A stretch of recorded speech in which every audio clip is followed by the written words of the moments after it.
আসসালামু আলাইকুম এভরিওয়ান, আপনারা সবাই কেমন আছেন? আলহামদুলিল্লাহ আমি ভালো আছি। আজকে সব নতুন আরেকটা ব্লগ নিয়ে আমি চলে আসলাম।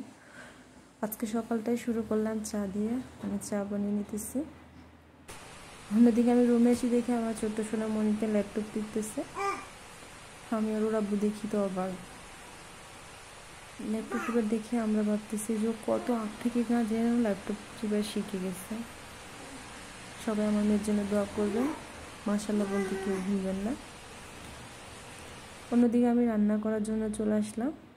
আমি আজকে শক্ত মুরগি রান্না করব। মাংসটা আমি আগে ধুয়ে পরিষ্কার করে নিলাম। মাংস রান্না করার জন্য আমি এখানে পেঁয়াজ কুচি দিয়ে দিলাম। যেহেতু আমি মাংসটা হাতে মেখে রান্না করব, ওই কারণে আমি এখানে উপরে আগে সব কিছু মশলা দিয়ে দিতেছি। এখন আমি টমেটো কুচি দিয়ে দিলাম। আর এখানে আমি একটা প্লেটের ভিতরে জিরা, হলুদ, ধনিয়া, এলাচি, দারচিনি, তেজপাতা সব কিছু একসাথে নিয়ে দিয়ে দিলাম। এখন আমি এখানে লবণ অ্যাড করলাম। লবণটা দিয়ে দিলাম। এখন লবণ দেওয়া হয়ে গেছে। এখন আমি এখানে রসুন পেস্ট দিয়ে দিতেছি। রসুন পেস্ট দেওয়া হয়ে গেলে আমি এখানে একটু আদা দিয়ে দিলাম। এখন আমি এখানে তেল দিয়ে দিলাম। এখন এগুলোকে ভালো করে আগে মিক্স করে নেব।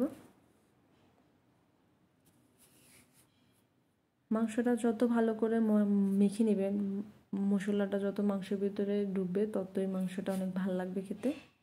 এখন আমি ভালো করে মাংসটা মেখে নিতেছি। আমার মাংস মাখানো শেষ। এখন আমি মাংসটা বসিয়ে দিব। মাংসের পানি দিয়ে মাংসটা ভালো করে আগে কষিয়ে নেব।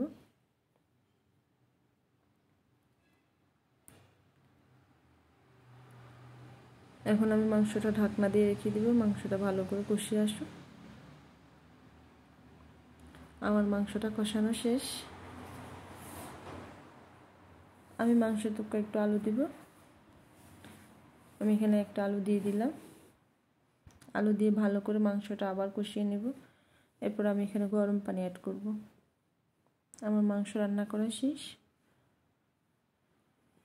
যদি আমার ভিডিওটা আপনাদের ভালো লেগে থাকে তাহলে অবশ্যই আমার চ্যানেলটাকে সাবস্ক্রাইব করবেন।